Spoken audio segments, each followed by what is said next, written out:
It all starts with an email in which you're going to connect to the action plan questionnaire. So let me find the email here. This is in my Outlook. You may be using Gmail or something else, but the email is coming from Charlotte Mbu, and it includes an attachment, which is actually quite important. Here. And so the first thing is that I advise you to read through this entire email and take the time to understand each of the points, really line by line, sentence by sentence, what you're being told. Second piece of advice is to follow all the blue links. So for example, if I click on Learn More, this will take me to an important link. I'm going to cancel here, but I encourage you to actually join. This is the frequently asked questions about the Action Plan Hackathon. So you can really find out answers to most questions you're likely to have right here. And then once you have the Telegram app installed, which we've explained many times in the movement and shown you in tutorials and so on, you can be connected to receive the latest announcements. That can be very helpful. Second is the Hackathon launch event. So this was the first time that I actually walked through the entire process for completing your action plan. That's also recommended. Third is to listen to the podcast. So if you have poor connectivity, I recommend you go to the Google podcast and you can actually subscribe to the podcast if you have not done so already. Now, then we have the big blue link. Click here to develop your action plan. So you're going to want to do exactly that once you are ready. Before you do that, though, I urge you to download and open the Word file that came together with your email. So this, I'm just previewing it here, but you'll want to actually download it and open it up in Word. So let me do that here. And then I'm actually going to go to Word, and here you can see this is quite a long file. It's 6 pages. It shows you every question that is in the questionnaire. This is one way you can prepare your responses for several reasons which are explained in the actual email. So here is the advice. So first of all, let me see. Yeah, you quickly develop your action plan by answering a series of questions. Now, here's the important part, or one important point. Action plans must be completed online using this form in one sitting. No action plans will be accepted by email. The other thing is we'll ask you for your email. If you make a typo or if you, for any reason, lose your action plan, there is no way to retrieve it. Our team will not be able to get your action plan back for you, so you are solely responsible for holding on to it. Now then here you have some support options. So there's the experience sharing on Tuesday and Thursday. You have, let's see what that looks like when I click here. Anything that is blue and underlined, you should click. All right. Here you choose the session that you want to participate in. You can see there are 2 sessions left before we start the accelerator, and then register. So I'm going to do that here. I'll show you a trick, which is to add to your calendar. In my case, I'm using Outlook calendar, so I'll do that here. And then I'll open that up in my calendar, and that will add this to my calendar where I can set reminders and make sure that I do not miss this event. Now, if you have any questions or problems, the last part of the email is click here to let me know how you're doing. And so this is asking me, but you should see your name if you entered your name correctly in the movement. And you can say, I'm doing fine, I have a problem and need help, or I want to share experience. So let's say I have a problem, and here I can make a choice. What do I need help with?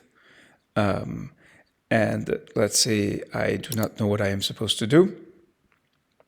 So here I can type more information about the problem. I need help with my action plan.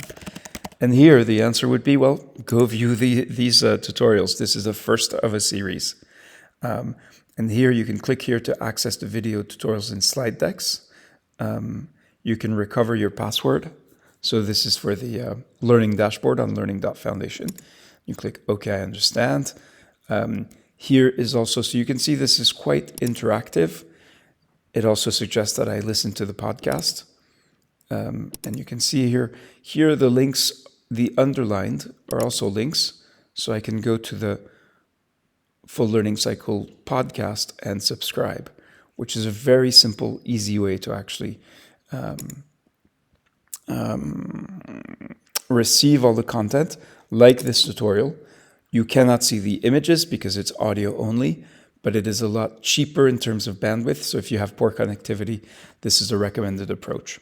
Then we do ask you 5 questions about your participation. Now, if you've answered them many times before and you don't feel really like anything has changed, you can skip over these, but I do recommend, they're just 5 questions. They're Likert scales. So on a scale of 1 to 6, has participation changed me as a professional? If I strongly disagree, I don't think it's changed me at all, then I would put a 1. If I strongly agree it has changed me as a professional, I would put a 6, and then you do have to choose. There is no neutral in the middle, so you have to weigh in one way or the other. So I think this participation has changed me as a professional. And so I'm asked, can I explain how participation has changed me as a professional? So here I can either skip over this or actually answer that. So I do that. Has it affected my social connections? I strongly agree, but you'll put in what it did for you. And yes, so I have met health professionals from all over the world through the movement. That would be an example. You type what's right for you, or you can just skip over it. Participation has helped my professional practice. So I'm all 6s. I think the movement is great, but you choose whatever accurately, best, fairly represents how you feel participation has helped your professional practice. I have learned about the local reality of the situations faced by immunization professionals. Now, you can actually type a lot more. So if you have more to share, you can do that. Here, I will do a 6 again. Change your ability to influence your world as a professional. Yes. Made me see my world differently. You don't have to answer every question. But question 15 is critical. Do you remain committed to the movement? And you can say, yes, I'm actively participating. Yes, but I'm not actively participating. And no, I wish to leave the movement. So periodically we review these and we take out all of the people who say, I wish to leave the movement. You can always rejoin, but still. All right, so I'm going to click on yes, I am actively participating. And then, very important, I put in my email again, and then I can submit. So this is a little link that's hidden in the email. You've probably seen this before, but if you haven't, it's a very important tool to actually let us know how you are doing and for us to be able to respond. You can also share stories. So let me show you one more option in this. How are you doing? So if I actually go back, yes. So if you choose option C, I want to share my experience. Tell us more about what you want to share. Yes, I want to share a story in which I helped a caregiver overcome a fear of vaccination for their child. Okay? So that would be an example. And then, can we ask you 5 questions about your participation? The 5 questions we just went through. And the final question is about your participation in the movement. Remember, you can skip these 5 questions, but we recommend when you can, do take the time to let us know how you're doing. It's super valuable information. So that's the initial email. And I told you there was the Word document. You can actually read through this and discover all the questions we're going to ask you. It probably will not make complete sense until you've also looked at the way the form actually looks online. Close some of these tabs, but you'll see there should be a near perfect correspondence between what you see here and what's in the Word document. Now, very important, you can fill in this Word document for yourself and then copy and paste what you put into the Word document into the online form. But we do not receive submissions by email, so there is no point to sending us this Word document in any shape or form. This is for your own benefit so that you do not have to be online to look at what these questions are. I hope that's a helpful overview of everything you can do from this initial email that is really the call for you to contribute your action plan, to develop your action plan.